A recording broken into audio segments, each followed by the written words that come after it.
Meus irmãos, irmãs, vamos iniciar esta reunião com oração. Pai, em nome de Jesus, nós te bendizemos e te agradecemos por mais uma vez reunirmos em teu grande nome. Pedimos que a tua infinita misericórdia possa se derramar nos nossos corações, entre nós, porque nós carecemos da tua palavra, carecemos de sermos alimentados por ti, e te pedimos em nome de Jesus mais uma vez, Senhor, vem abrir o teu céu sobre nós, sobre o nosso coração, para que a tua palavra se revele, para que a tua palavra se manifeste, trazendo cura, restauração, libertação.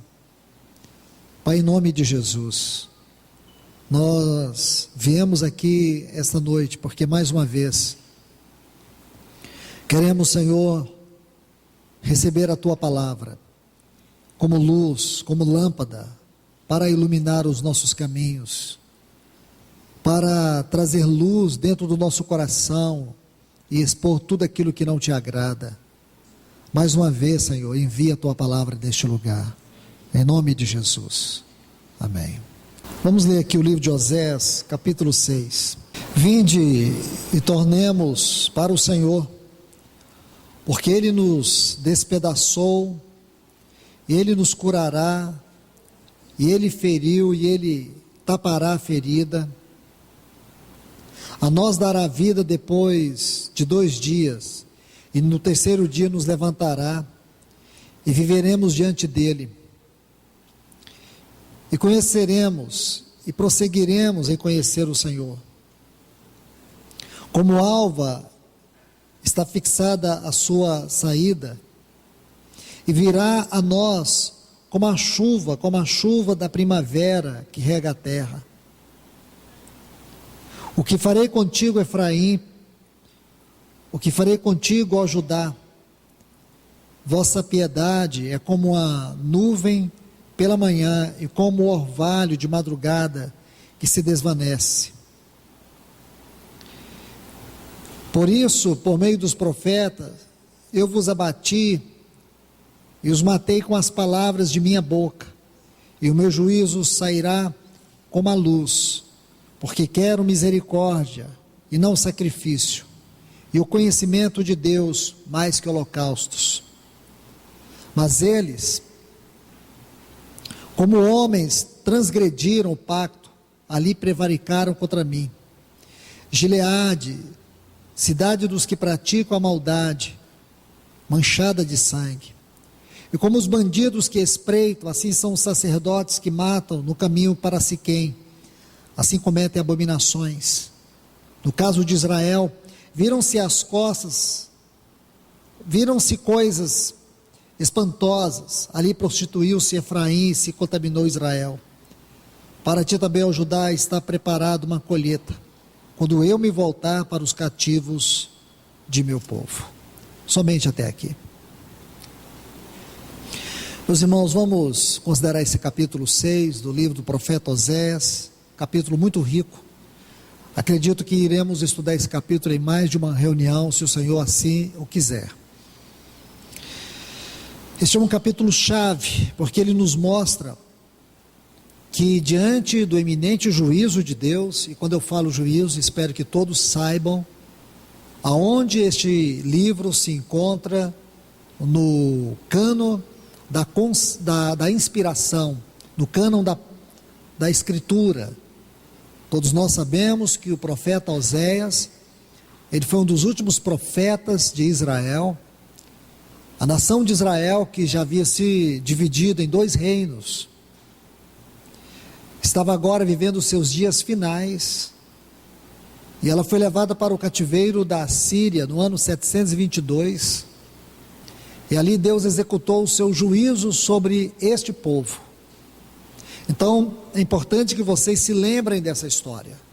Quando o Roboão, filho de Salomão, reinava, a nação de Israel se dividiu em 2 reinos, reino do norte e reino do sul.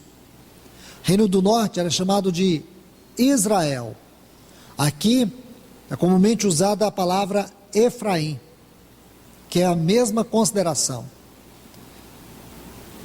E quando você estuda toda a história dos reinos de Israel e Judá, você descobre que os 19 reis do reino do norte, que é Israel, foram reis ímpios, reis que levaram a nação a um grau de impiedade, de promiscuidade, de abandono, de injustiça, toda sorte de pecado.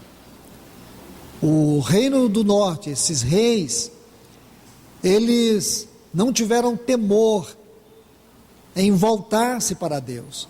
Então, quando nós chegamos aqui, no tempo do profeta Oséias, encontramos uma nação completamente degradada, uma nação completamente apostatada.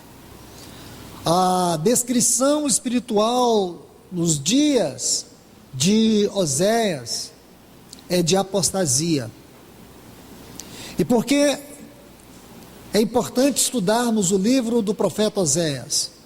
Porque este livro, ele vai descrever para nós a real situação que nós estamos vivendo. É muito claro o contexto espiritual de Oséias com o dos nossos dias. Porque nós temos vivido também um tempo de apostasia. E a igreja não tem acordado para isto.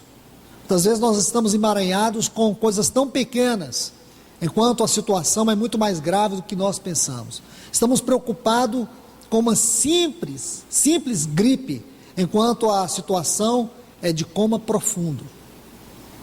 É de uma situação em que a morte ou o estado de morte já está se instalando, enquanto nós estamos preocupados com uma pequena ferida. Que Deus possa abrir os nossos olhos, que o Senhor possa, através deste livro, tirar as escamas, nos acordar. Deus só fala com quem quer ouvir. Quem não quer ouvir, Deus não fala. Podemos escutar o barulho da voz de Deus, mas nunca vamos discernir a voz de Deus.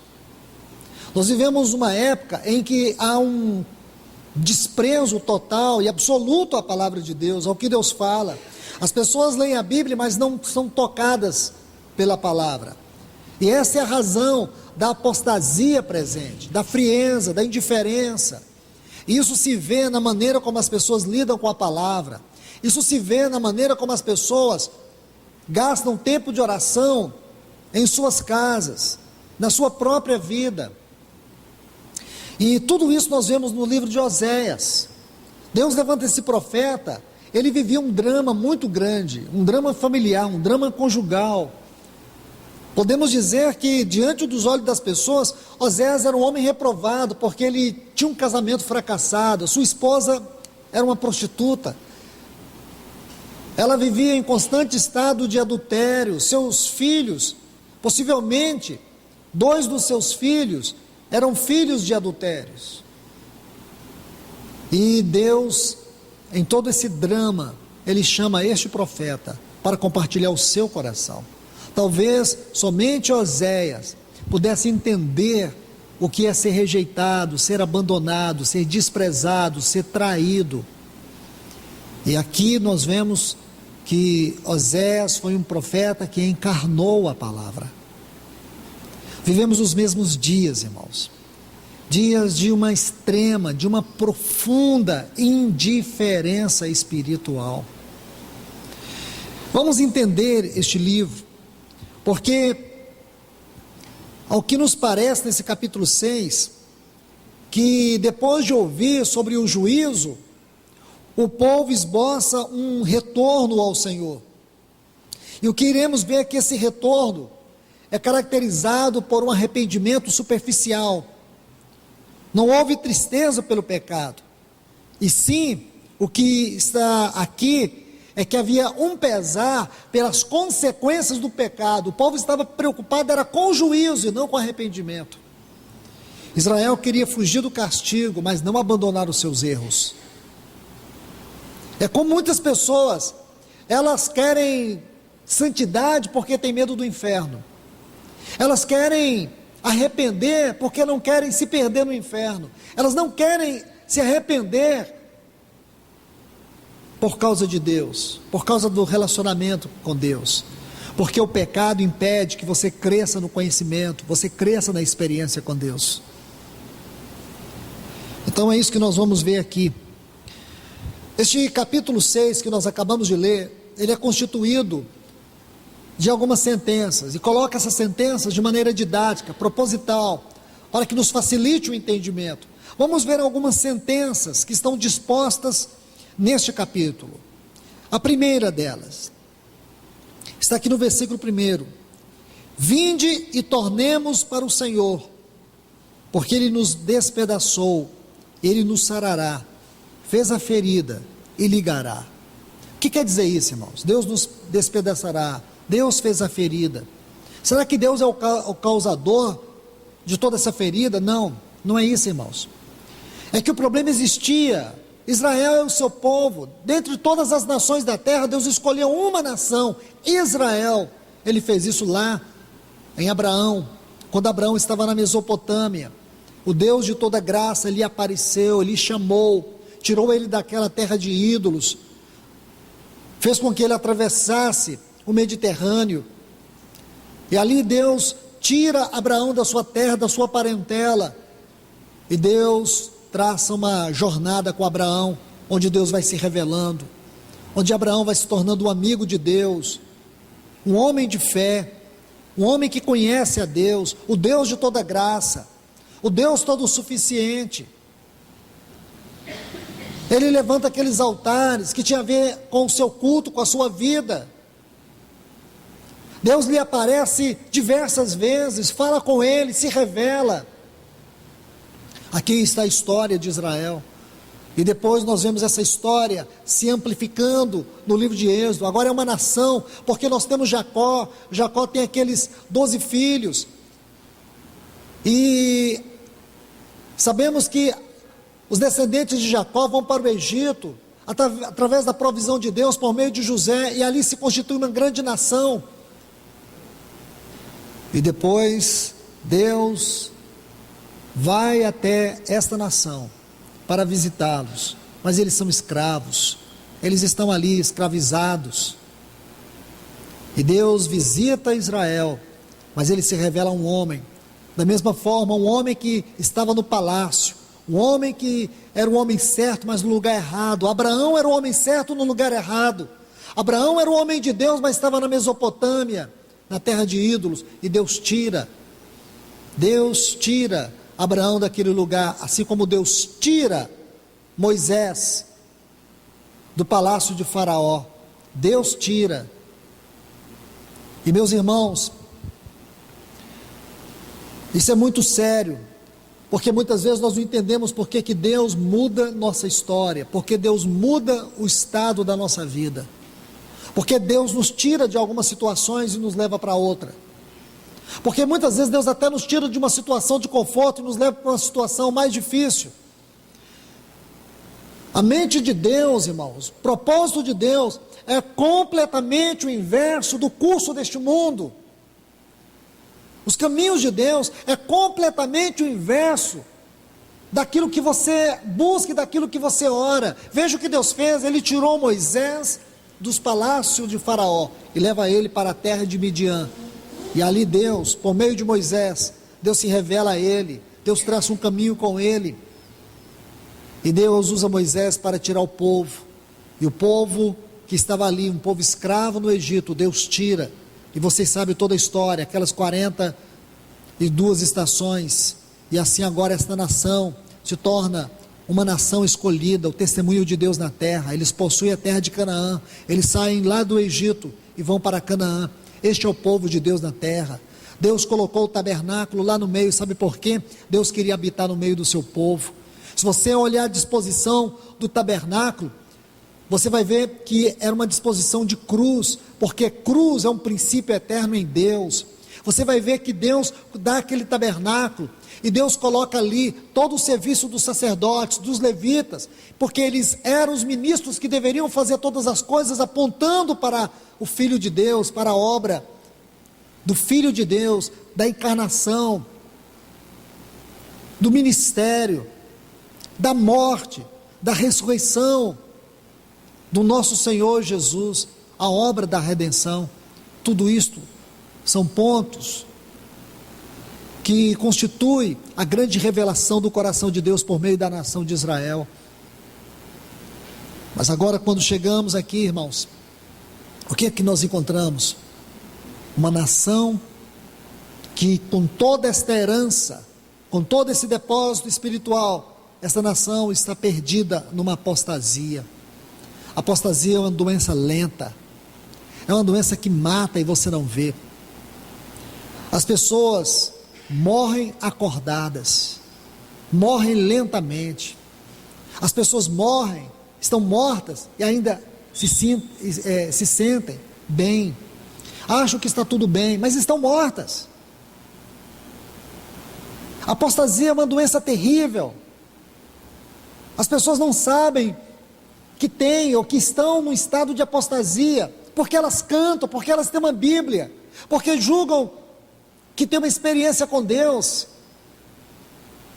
Mas se você julgá-las, e quando digo julgá-las, coloco com muito cuidado, mas se qualquer um de nós formos julgados pela palavra de Deus, logo as mazelas, as podridões, os porões escuros vão aparecendo do nosso coração. Isso é triste, irmãos. Apostasia. O livro de Oséias trata sobre apostasia. E aqui nós vamos para a primeira sentença nesse versículo 1. Observe a frase: vinde, tornemos para o Senhor. Se você estudar esta palavra tornemos, ela encontra alguns ecos dentro do livro do profeta Oséias. Deixe-me citar Oséias capítulo 12, versículo 6, se você quiser anotar. Diz assim: converta-te ao teu Deus. É a mesma palavra, tornemos, é a tradução da palavra converta-te ao Senhor teu Deus. Oséias capítulo 14, versículo 1. Então lemos Oséias 12 e o versículo 6. Agora Oséias 14, versículo 1, está assim: volta, ó Israel, para o Senhor teu Deus. Versículo 2, deste mesmo capítulo 14 do livro de Oséias, está assim: tende convosco palavras de arrependimento, e convertei-vos ao Senhor. Novamente a palavra, convertei-vos. Então, aqui no versículo 1 do capítulo 1, quando diz assim: vinde e tornemos para o Senhor, sabe o que significa? Converter. Converter. Mas este não é o povo de Deus, mas não está convertido. Esse é o povo de Deus, porém ele não tem se voltado para o Senhor. Irmãos, é isso que nós estamos assistindo. Uma fé sem novo nascimento. Que fé é esta? É conversão que não tem arrependimento. Que conversão é esta? É santidade que não tem expressão de caráter transformado. Que santidade é esta? Compreende, irmãos? Israel queria felicidade, Israel não queria santidade. Do mesmo modo hoje, as pessoas querem vida santa, mas elas colocam a felicidade, colocam o prazer, colocam o sucesso antes, querem sucesso, querem o prazer, mas não querem santidade. As pessoas querem mudança de circunstância, elas não querem mudança de caráter, elas querem um evangelho que lhes proporcione uma mudança de estado, uma mudança de circunstância, mas elas não querem vida transformada. Muitas pessoas, como Israel, que naquele tempo derramavam lágrimas de remorso por causa dos seus sofrimentos, porém não se arrependiam pela iniquidade dos seus pecados. Geralmente as pessoas sentem isso, sentem tristeza, sentem remorso, mas é por causa dos sofrimentos que que elas estão passando por causa do pecado. Então todo o seu remorso não é por causa do pecado, é por causa da dor do sofrimento provocado pelo pecado. Você vê como as coisas são sutis. Israel naquele tempo, assim como muitos no meio do povo de Deus hoje, procuram Deus querendo respostas rápidas, mas jamais um profundo relacionamento com Ele. Querem que Deus resolva os seus problemas, vão para os cultos. Hoje o culto se tornou o quê? Um balcão de milagre, de resposta, de um Deus que só faz, de um Deus que só dá, de um Deus que tem para oferecer. Porém, ao passar da porta, ninguém se lembra dele, ninguém tem relacionamento com ele. Não temos relacionamento com Deus no nosso casamento, não temos relacionamento com Deus na maneira como tratamos nossas finanças, não temos relacionamento com Deus na maneira como tratamos sua palavra, tratamos a vida cristã, a vida de oração. Não temos. Agimos como os ímpios. E o pior, que o pecado de um cristão é pior do que o pecado de um ímpio. A apostasia de um cristão é pior do que a depravação de um ímpio, porque as consequências são piores. São piores. Israel vivia a religião das realidades superficiais. Realidades superficiais. Este é o evangelho de hoje. No estudo passado, eu compartilhei com vocês a diferença de crente, evangélico e cristão. É comum a gente ver nos jornais evangélico, como eu vi há poucos dias, casal de evangélico abre uma casa de produtos eróticos e publicará o primeiro livro falando sobre relacionamentos homoafetivos. Eu pergunto para vocês, evangélico? Evangélico hoje se tornou um sinônimo de desviado moderno, de pervertido religioso. Um cristão não está envolvido com isso. Esse evangelho que nós vemos os artistas, que nós vemos jogadores de futebol e muitas outras, estou falando desse aqui porque são os que estão em eminência e têm ditado moda, regra de vida, estilo de vida, conceitos cristãos, sem conceito bíblico algum, e as pessoas estão copiando. Estamos vendo uma geração de cristãos seguindo essas pessoas, porque eles estão na mídia, eles têm sucesso. Sucesso não é sinal de prosperidade nem de bênção de Deus. Nós não buscamos ser pessoas de sucesso, nós buscamos ser uma bênção, ter vida. É assustador o que a gente lê nos jornais e nas revistas concernente o termo evangélico. Há poucos dias, uma autoridade política deste país foi caçada, ele era evangélico. Então esse termo é genérico, não representa o testemunho de Deus da terra, não representa o resultado da obra da cruz, não representa aqueles que aspiram eternamente ser a noiva do Cordeiro. É um grupo de religiosos que de maneira maligna tem falsificado o testemunho cristão. Crente é outro termo que não representa a glória de Deus, a obra de Deus. Não representa um povo cheio do Espírito Santo. Crente é outro termo genérico. Você ouve falar tanto de crente, crente isso, crente aquilo. Agora cristão é diferente. A igreja do Senhor é diferente. Ela não é denominação, ela não é instituição, ela é uma expressão.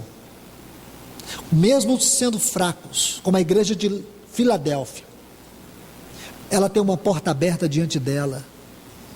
Não são as pessoas mais poderosas dessa terra, são os fracos, mas aqueles que reconhecem a sua fraqueza e sua completa dependência de Deus. Aqueles que reconhecem os seus pecados e se arrependem, clamando pelo sangue de Cristo para purificar suas consciências. Então, o livro de Osés vai escancarar isso para nós. E aqui nós podemos refletir no evangelho. Um evangelho que busca felicidade, não santidade, não é evangelho. Um evangelho que busca mudança de circunstância e não mudança de caráter não é evangelho. Um evangelho que leva as pessoas a derramar lágrimas de remorso por causa dos seus sofrimentos e não arrependimento profundo, não é evangelho. Um evangelho que leva as pessoas a buscar respostas rápidas e não relacionamento com Deus, não é evangelho, irmãos. Não é evangelho. Ouçam essas palavras, não é evangelho. Nós não podemos estar sentados aqui como evangélicos, não podemos estar sentados aqui como crentes, nós temos que anelar ser cristãos. Os irmãos em Antioquia, foi ali que os discípulos pela primeira vez foram chamados de cristãos. Cristãos. E por quê, irmãos? Mesmo que isso tenha sido uma declaração pejorativa, é porque eles estavam expressando o testemunho de Deus na terra. Eles estavam impactando o mundo naquela época. O evangelho chegou em Antioquia, e ali o testemunho de Cristo, este testemunho celestial, ele foi visto no meio daquelas testemunhas de Jesus. Então vamos avançar. Segunda sentença. Olha o versículo 3. E conheceremos e prosseguiremos em conhecer o Senhor. Isto é, se houver um retorno genuíno, retorno verdadeiro, nós conheceremos e prosseguiremos em conhecer o Senhor. Vamos para esta sentença, apenas esta parte. Entenda que o conhecimento aqui é um conhecimento experimental, não é conhecimento intelectual. Não é um conhecimento de saber, é um conhecimento de viver. Esse conhecimento aqui não é um conhecimento acadêmico ou religioso, é experiência com Deus. Irmãos e irmãs, talvez aqui esteja um dos pontos que mais revele a apostasia do povo de Deus nesse tempo. É que os cristãos não buscam experiência com Deus, eles buscam as experiências religiosas. Eles querem sentir sensações. Quando as pessoas passam por duras provas, você vê o caráter da sua fé. Você vê o quanto as pessoas vivem uma experiência superficial com Deus. A experiência superficial é fruto da conversão superficial, fruto da realidade superficial. E este conhecimento é simplesmente superficial. É um conhecimento que as pessoas têm que falar muito para que alguém note alguma coisa, porque não se vê nada em sua vida. Nós precisamos, irmãos, deixar que as pessoas vejam o conhecimento no testemunho da nossa vida e não no nosso muito falar. E coloco mais ainda para vocês aqui um texto. Volte comigo, por favor, no capítulo 4, versículo 6. Veja que luz nós encontramos nesse versículo 6 aqui, Oséias capítulo 4, versículo 6. Nesse texto que nós estamos acabando de ler. O meu povo foi destruído porque lhe faltou conhecimento. Porque desprezastes o conhecimento. Mais uma vez aqui, irmãos, reitero, não é conhecimento acadêmico, não é conhecimento teológico. Este conhecimento aqui é experiência com Deus. Se nós não buscamos isso, se nós não entendemos a circunstância, se nós achamos que a vida cristã, a vida de um cristão é como a vida de um ímpio, é uma vida qualquer, não é uma vida qualquer. Romanos capítulo 8 diz que tudo coopera para o bem daqueles, não é de todos, daqueles. Essa expressão daqueles, Romanos 8, 28, tudo coopera para o bem daqueles que amam a Deus. Estes que amam a Deus, todas as coisas cooperam juntas para o bem do propósito de Deus. Entende? Na vida das pessoas, os acontecimentos podem ser circunstanciais, na tua vida não. Compreende? Duas pessoas, um cristão e a outra não cristã, as duas pessoas passam pela mesma experiência. Qual a diferença? Que aquela pessoa não cristã, aquela experiência é circunstancial, não vai produzir nada. Mesmo que a pessoa possa adquirir algum ganho nisso, o resultado final é zero, porque é uma criatura. Com o Filho de Deus não. Pode ser a mesma experiência, mas na vida dele tem um caminho de Deus, na vida dele tem uma revelação de Deus, na vida dele tem uma vara de Deus, na vida dele tem uma espada de Deus, na vida dele tem um cajado de Deus. Deus tem propósito, Deus tem um propósito. O ímpio passa por uma circunstância, ele pergunta por quê? O cristão passa pela mesma experiência e ele pergunta para quê? E o ímpio vai ficar perguntando por quê, por quê, por quê? O cristão nunca pergunta por quê. Ele sabe que é um para quê? Para que Cristo seja glorificado. Ele passou aquilo para que o propósito de Deus seja alcançado. Tudo coopera para o bem daqueles que amam a Deus. E o que isso nos mostra? A nossa real necessidade de entender que Deus nos leva a situações difíceis, é porque Ele quer mostrar sua face, Ele quer se revelar, Ele quer mostrar o seu coração, Ele quer mostrar o seu amor. Meus irmãos, se nós andamos em trevas, não é porque a luz de Deus não manifesta, é porque nós estamos com os olhos espirituais fechados para ver a luz de Deus. E como podemos ver a luz de Deus? Lâmpada para os meus pés, luz para os meus caminhos, é a tua palavra.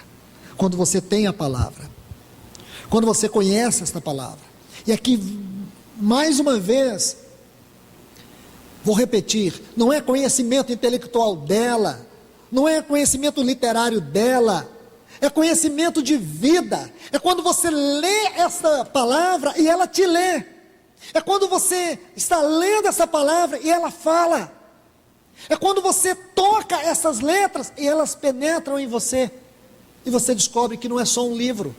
Você comprou um livro, mas ele não é um livro, é muito mais do que um livro, porque este livro, por mais que tenha passado por mãos humanas, por uma imprensa humana, por uma livraria humana, antes de tudo isso, este livro foi revelado por Deus a profetas, Deus revelou a apóstolos, Deus revelou para homens que Ele escolheu, Deus revelou. E você pode dizer, irmão, mas foram tantas traduções, o original hebraico, isso não faz diferença nenhuma, porque mais do que a letra que Deus inspirou e que os escritores escreveram, é a inspiração do poder divino sobre essas palavras,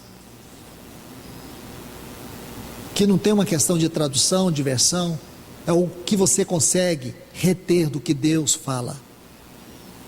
Você pode pegar todas as versões do mundo, alemão, inglês, grego, todas, leia o Salmo 23, o Senhor é meu pastor, nada me faltará. E aí, o que você ouve disso? Um vai ler e vai dizer assim, o Senhor é meu pastor, nada me faltará.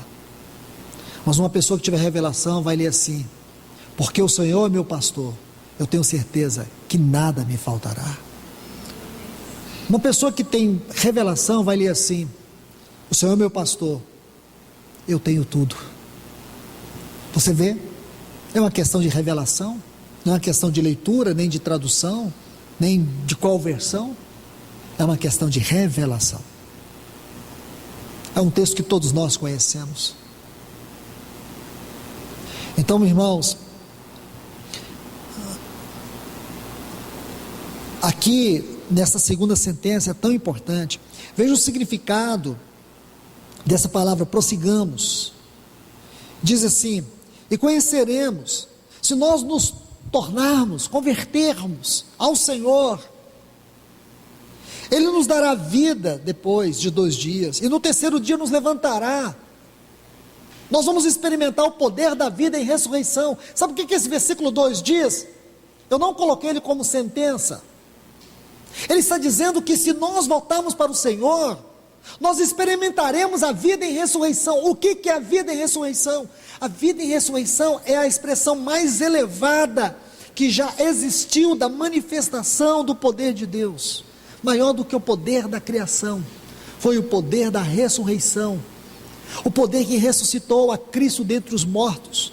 Este poder de glória ressuscitou aquele que venceu a morte, aquele que venceu o mundo, aquele que venceu a carne, aquele que venceu o diabo. Deus enviou um poder para ressuscitá-lo. E Deus o colocou acima de todo principado, de toda potestade, de todo nome. Deus o exaltou sobremaneira. Esse é o poder, esse poder que levantou a Cristo dentre os mortos. É o poder que Deus quer revestir a sua igreja. Mas por que Deus não me reveste então? Como Ele revestiu Cristo? Primeiro que você iria explodir, porque você não tem um corpo de glória que o nosso Senhor Jesus tem. Mas Ele te dá poder suficiente para você vencer as batalhas que te afligem dia a dia. Este poder, ele é nos dado na medida que nós precisamos, porque esse poder nós temos. Aí diz assim: e conheceremos, e prosseguiremos. Olhe bem aqui, essa palavra prosseguiremos significa, a tradução dela do hebraico é buscar ardentemente. Buscar ardentemente. E você vai buscar ardentemente conhecer o Senhor. Por que as pessoas não têm tido este zelo em buscar conhecer o Senhor? Por que as pessoas se contentam com o conhecimento religioso de Deus? Por que, irmãos? Por que as pessoas preferem viver na superficialidade? Porque a vida cristã em profundidade requer maior responsabilidade, requer custo. É muito melhor ser um cristão artificial, superficial. Porque um cristão artificial, superficial, ele convive com o mundo e consegue viver, segundo ele, é claro que não, mas ele acha que ele consegue viver a vida da igreja. Ele consegue passear na porta do inferno e acha que consegue entrar nos lugares celestiais em Cristo Jesus. Ele consegue satisfazer os desejos da carne e crescer no fruto do Espírito. Lamentabilismo, engano, não consegue. Mas é melhor ser superficial. Porque se você se torna um cristão espiritual, se você se torna um cristão maduro, você vai sair de muitas coisas periféricas, triviais. Você vai ter que cortar muito o seu círculo de amizade. Mas um cristão nominal, superficial, ele consegue conviver com as piadas sujas, com as imundícias, com as conversas vazias, com as vaidades frívolas deste mundo. Mas depois é muito simples, é só chegar aqui, levantar a mão e cantar. Irmãos, Deus não recebe esse lixo que você chama de adoração. Adoração para Deus é coisa séria. A gente acha que adoração é porque eu toco o instrumento muito bem, eu canto muito bem, eu consigo adorar. Você não conheceu Deus e está falando de adorar a Deus? Se você entender o que Osés coloca sobre isso, você vai sentir calafrios. O livro de Osés é um livro sério quando se trata de adoração. E é justamente nesse capítulo 6 que ele vai colocar o dedo na ferida e vai mostrar o que é adoração. Deus não está interessado em adoração, Deus quer o adorador. Aliás, por que Deus precisaria das nossas músicas? Alguém aqui tem uma resposta plausível? Ele tem anjos santos que nunca compartilharam de qualquer espécie de imundícia. Esses anjos o adoram eternamente, cantando os seus atributos a todo o tempo. Existe nos céus de Deus uma miríade de serafins que sobrevoam o trono de Deus declarando a santidade de Deus, os atributos de Deus. Por que ele vai querer uma canção só porque eu sei cantar, eu posso tocar, porque eu finjo espiritualidade? Eu estou cantando para minha alma, eu canto para me sentir bem, eu não canto para Deus se sentir bem.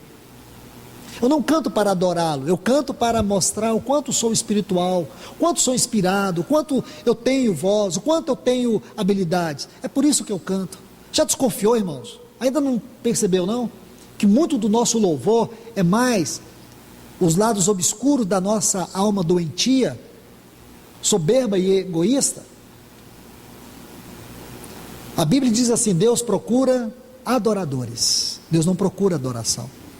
Deus não quer sacrifício, Deus quer obediência. Mas vamos entrar aqui porque há algumas sentenças que abordam sobre isso. Mas entremos aqui, irmãos, prossigamos, buscar ardentemente. A superficialidade, irmãos, é a máscara da ignorância espiritual. A superficialidade é a máscara da ignorância espiritual. Deus não quer que o nosso relacionamento com Ele seja constituído só de palavras bonitas, só de louvores agradáveis. Deus não se interessa pelos rituais vazios que existem nas nossas reuniões, nos nossos cultos, que não tem a menor expressão de amor a Ele. Naquele tempo, o coração de Israel um dia estava cheio de entusiasmo, e no outro, tomado de total indiferença. Isso acontece conosco, irmãos.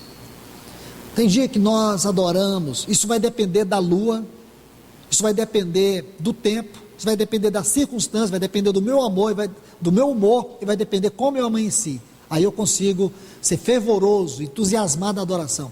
Mas se o tempo mudar, se a lua mudar, se o meu humor mudar, aí é adoração. Uma pessoa assim é simplesmente trivial nos seus conceitos, na sua prática, superficial na sua fé. Não conhece o Senhor. Por não conhecer o Senhor, o louvor é medido por circunstância. Se você olhar a história, eu creio que nós precisamos conhecer mais, irmãos, biografia dos homens de Deus. Me lembro da história de um irmão chamado Martim Rincart. E ele compôs um hino chamado Maravilhosa Graça. O irmão Lance Lambert, uma vez, quando conheceu a letra desse hino, ele disse assim: eu acho que o irmão que compôs esse hino é um irmão tremendamente superficial. Mas ele procurou conhecer a história de Martim Rincart. Foi quando ele descobriu que Martim Rincart, que compôs aquele hino, que ele achou que era um irmão superficial, ele compôs aquele hino quando houve aquela peste negra que varreu a Europa. Naquele dia, Martim Rincart, um pastor de uma pequena comunidade, ele havia enterrado 50 membros da sua comunidade, a comunidade que ele pastoreava, inclusive sua esposa e todos os filhos. Os coveiros não queriam mais sepultar ninguém, por isso ele teve que sepultar 50 membros e toda a sua família. E ao final disso, debaixo de uma árvore, ele escreveu aquele hino, Maravilhosa Graça. Mas os hinos hoje, como eles são escritos? Para satisfazer consumidores gospel. Importante uma letra, um ritmo, e se vai vender no próximo CD. Irmãos, a gente pode até gostar disso, eu creio que todos nós gostamos, mas nunca chame isso adoração a Deus, porque se você disser isso, você não conhece a Deus, você não conhece o nível celestial da revelação do que é adoração, você não sabe o que é adoração no trono de Deus, você está vivendo na superfície ainda. Por favor, nós precisamos mudar o nosso conceito, irmãos, o nosso conceito de música, nosso conceito de louvor, nosso conceito de adoração. Você acha que quando nós estamos cantando aqui, quando os grupos estão cantando em qualquer lugar, você acha que Deus está ali, os anjos descem com suas salvas pegando? Onde é que você tirou isso? Deus não procura adoração, Deus procura adoradores que o adorem em espírito e em realidade. O que passa disso aí é profanação. Mas vamos seguir. Deixe-me citar alguns textos. Gostaria que vocês anotassem. Deixe-me citar alguns textos. 1 Samuel capítulo 15, versículos 22 e 23. Apenas anote os textos. Diz assim: porém, Samuel disse: tem porventura o Senhor prazer, tanto prazer em holocaustos, em sacrifícios, quanto em que se obedeça a sua palavra? Então o que Deus procura? Deus procura culto ou um povo que o cultue por amor à sua palavra, por amor a Ele?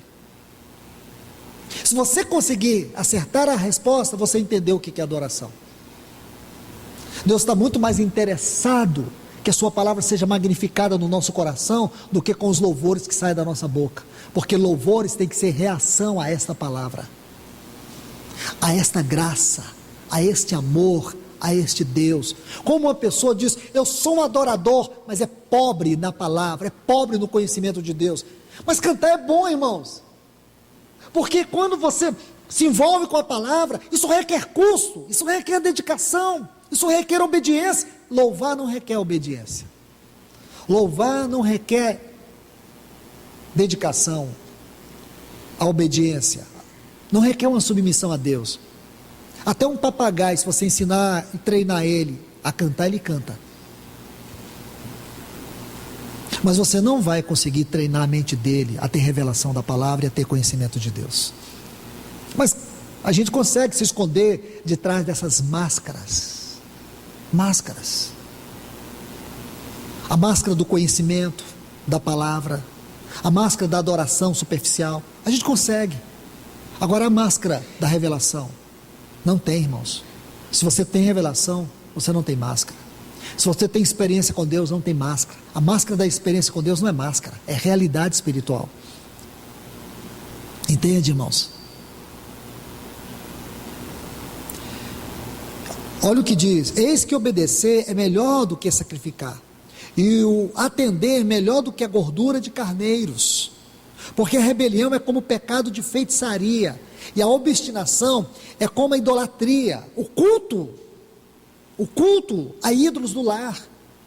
Visto que rejeitasses, ele está falando para Saul, Samuel falando para Saul, visto que rejeitasses a palavra do Senhor, ele também te rejeitou a ti, para que não seja rei. Essa é uma palavra de Samuel para Saul. Deixe-me colocar um outro texto, se você quiser anotar. Amós, capítulo 5, versículos 21 a 23. Está assim: aborreço, desprezo as vossas festas, as vossas assembleias solenes, não tenho nelas nenhum prazer.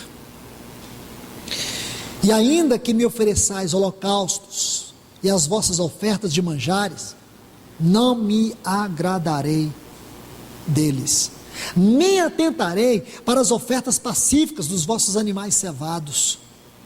Afasta de mim o estrépito dos teus cânticos, porque não ouvirei as melodias das tuas liras.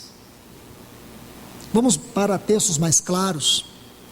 Miqueias, capítulo 6, versículos 6 a 8, está assim: com que me apresentarei ao Senhor e me inclinarei ante ao Deus excelso? Virei perante a Ele com holocaustos, com bezerro de um ano? Agora observe: agradar-se ao Senhor de milhares de carneiro, de 10.000 ribeiros de azeite? Darei ao meu primogênito, pela minha transgressão, o fruto do meu corpo, pelo pecado da minha alma? Ele te declarou, ó homem, o que é bom, e que é o que o Senhor pede de ti, é que pratiques a justiça, que ames a misericórdia, e que andes humildemente com o Senhor teu Deus. Que texto precioso este de Miqueias. Deus não está interessado nas nossas ofertas, Deus não está interessado no nosso culto, Deus está interessado que nós andemos com Ele, porque essas outras coisas aqui é fácil, irmãos. É isso que é pregado hoje. Você vai numa reunião, é 1 hora de culto, só de música, 15 minutos de palavra, e que seja uma palavra agradável. Se pregar a verdade, está fora. Então veja bem, preste atenção, irmãos. Esse tipo de evangelho, qualquer um dá conta de viver. A segunda parte do texto não. A segunda parte do texto, andar com o Senhor. Todo adorador deve ser caracterizado por essa segunda parte, que ames a misericórdia, que pratiques a justiça e que ande humildemente com o Senhor teu Deus. Adoração é isso. Adoração nasce daí. Adoração nasce de andar com Deus. O verdadeiro cântico nasce quando o Senhor nos coloca sobre a rocha. É daí que nasce o cântico. Irmãos, vocês podem não concordar comigo, mas eu vou dizer para vocês, o que passa disso, podemos até gostar, podemos até cheirar o holocausto que é para o Senhor, mas eu falo para vocês, este é um caminho perigoso que tem trazido mais morte do que vida. Adoração na igreja é algo sério. Deixe-me colocar 2 textos ditos pelo nosso Senhor. O primeiro está em Mateus capítulo 9, versículo 13. Está assim: Ide, porém, e aprendei o que significa misericórdia quero, e não holocaustos. Pois não vim chamar justos, e sim pecadores ao arrependimento. O outro texto, Mateus ainda, capítulo 12, versículo 7. Mas se vós soubesses o que significa misericórdia quero, e não holocaustos. Então, irmãos, deixe-me colocar isso aqui para vocês de maneira bem prática. As expressões holocaustos, sacrifícios, oferta de manjares, tudo isso são designações daquilo que era o culto, daquilo que era a adoração do povo de Deus, daquilo que era o louvor. Você entende? É isso aqui. Então Deus diz que esse tipo de culto só tem resultado quando o adorador anda com ele. Saul ofereceu para Deus um grande culto, um grande holocausto, mas ele estava em desobediência. Uma pessoa que está em desobediência, o louvor dela não serve para nada. Uma pessoa que não ama e não tem um relacionamento com a palavra de Deus, a música, o que canta não representa nada. Entende? A Bíblia chega a dizer que esse tipo de comportamento, feitiçaria, é a mesma coisa. Entende, irmãos? É sério. Esse texto de Miqueias, que eu acabei de citar para vocês, você vê que é uma adoração que procede de um coração que pratica justiça, que ama misericórdia, e que anda humildemente na presença de Deus. Isso é adoração. Deixe-me colocar um texto aqui. Hebreus, capítulo 9, versículo 14. Está assim. Hebreus 9, 14. Muito mais o sangue de Cristo, que pelo Espírito eterno, assim mesmo se ofereceu sem mácula a Deus, purificará a nossa consciência de obras mortas. Desculpe-me. Para servirmos ao Deus vivo. Essa palavra servirmos, irmãos. Eu li todo esse texto para que a gente pudesse tocar essa palavra. Servirmos. Essa palavra no texto original é latreia, que significa culto. Culto. O Espírito Santo, ele faz essa obra na nossa consciência mediante o sangue de Cristo derramado. O objetivo é nos purificar nossa consciência de obras ineficazes, obras mortas. Para oferecermos a Deus uma adoração santa, temos que ter nossa mente purificada pela obra do Espírito Santo, irmãos. Porque é aí que sim podemos ter uma consciência maior do conhecimento espiritual. Deixe-me ainda, por favor, só mais 5 minutinhos, ler um texto com vocês aqui em Oséias, tão importante. Gostaria que vocês guardassem esse texto com todo carinho no vosso coração. Oséias, capítulo 8, diz assim: quanto aos sacrifícios de minhas ofertas, sacrifício a carne e comem, e não aceitam o Senhor agora, e não aceitam o Senhor agora, acordará a sua iniquidade, e castigará seu pecado, e eles voltarão ao Egito. Pois Israel esqueceu do seu Criador, e edificou templos, e Judá multiplicou as cidades fortificadas, mas eu colocarei fogo em suas cidades, a qual consumirá os seus palácios. Deixe-me voltar aqui ao versículo 13, está assim: quanto aos sacrifícios de minhas oferendas, sacrificam a carne, e comem, e não as aceitam, Senhor. A questão é que Israel amava o sacrifício, por isso que ele sacrificava. E Deus diz: eu rejeito tudo isso. Sabe por que eles adoravam a Deus? Porque eles amavam a adoração. Irmãos, por favor, entendam isso.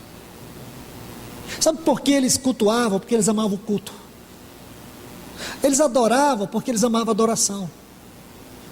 Eles não adoravam porque eles amavam a Deus, porque se eles amassem a Deus, eles abandonariam os seus pecados. Então é muito fácil dissimular o amor a Deus, esconder de trás de uma falsa adoração. Então é sério, irmãos. O que Deus buscava não era holocaustos em sacrifício, Ele buscava o seu povo.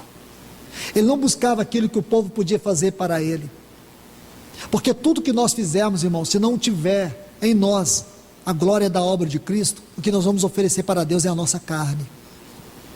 É o que Caim tentou oferecer para Deus. Que o Senhor nos ajude, irmãos, que nessas sentenças o Senhor venha verdadeiramente falar ao nosso coração. Que o Senhor nos abençoe, que o Senhor nos leve a continuar vendo este livro com temor, com seriedade, porque este livro é muito sério. A mensagem do livro de Osés é uma mensagem para tirar a igreja da apostasia, para corrigir as mazelas, os erros, os desvios que existem entre nós, porque nas próximas sentenças deste mesmo texto, fala que o Senhor virá, e Ele virá como a chuva seródia. Lindo este quadro, irmãos. Essa sentença é impressionante, porque a chuva seródia, ela acontecia antes da colheita. Antes da colheita da primavera, vinha a chuva seródia. Era uma chuva tão esperada, irmãos, porque era a chuva da colheita. Nós sabemos, irmãos, que haverá uma grande colheita. O Senhor, Ele vai ordenar os seus anjos que fará uma grande colheita nessa terra, que é tirar a sua igreja deste lugar, que é o fruto da obra de Cristo. Mas antes, Ele trará um grande avivamento para a sua igreja. É disso que nós vamos ver. Então Deus não vai trazer um avivamento se nós não convertermos, se nós não amarmos, se nós não o conhecermos verdadeiramente. Não haverá avivamento, irmãos. Não haverá avivamento para cristãos apostatas. Isaías diz assim, em Isaías 40, os que esperam no Senhor renovarão suas forças. Então eu vou te fazer uma pergunta: como você está? Você sabe como você está? Você sabe que você é frio, você sabe que você é indiferente, você sabe que a sua oração é uma oração fria, você sabe que a sua oração não é de alguém que tem relacionamento com Deus, você sabe que a sua oração é de alguém que tem só necessidades, você ora por causa de problemas, você ora porque você busca que Deus resolva suas causas, suas coisas, você não ora porque você o ama, você não ora porque você verdadeiramente quer conhecê-lo. E a palavra, você toca essa palavra com amor, com fé, com dedicação? Não toca. Mal lê, mal vê, só busca essa palavra quando tem que ir para a reunião, e é uma dificuldade para achar, porque não sabe nem onde colocou. Sabe o que é isso? Apostasia. Aí você diz, mas eu faço isso, mas porque eu estou frio. O seu problema não é frieza, o seu problema é mais grave, é porque você não está esperando a volta dele, porque aqueles que estão esperando a volta dele, tem uma promessa: o Senhor vai renovar suas forças. Os que esperam no Senhor renovarão suas forças. Os que não esperam no Senhor estão perdendo as suas forças. Cada dia está mais frio, cada dia está mais indiferente. apostasia, irmãos. Enquanto você ainda consegue respirar, arrependa de verdade aos pés do Senhor, e que o Senhor ganhe o seu coração, porque o Senhor Ele quer se voltar para aqueles que verdadeiramente o buscam. Que o Senhor nos ajude, irmãos. Pai, em nome de Jesus, nós te agradecemos, ó Deus. Pedimos a tua ajuda, Senhor, para absorvermos a vida desta palavra. Pedimos a tua ajuda e o teu socorro nesta hora, Senhor. Que o Senhor venha sobre nós. Que o Senhor possa nos habilitar e nos capacitar a receber esta palavra. O Senhor sabe o quanto cada um de nós precisamos dela, e a medida e a quantidade exata, para que nossa vida seja restaurada, seja curada, para que a nossa fé seja reavivada, para que nós venhamos experimentar a vida de ressurreição, para que nós não venhamos permanecer nesse vale de ossos secos, nesse vale de apostasia, mas que o Senhor possa nos levantar, nos avivar, nos despertar. Senhor, mostra para o teu povo a seriedade desta palavra, mostra para a tua igreja a seriedade do tempo que nós estamos vivendo. Pessoas estão morrendo do nosso lado, pessoas estão sendo ceifadas, sendo destruídas. Senhor, nós não podemos ficar dormindo. Desperta a tua igreja, Senhor, acorda ela. Nós te pedimos em nome de Jesus, Senhor, que nós não venhamos olhar para os outros, mas que nós venhamos olhar para nós mesmos nesta hora. Que nós venhamos dizer, Senhor, esta palavra é para mim, o alvo aqui sou eu. O Senhor falou, foi comigo. Deus, que haja um coração sincero diante do Senhor. Em nome do teu Filho Jesus, ó Deus, nós te louvamos e te agradecemos em nome de Jesus.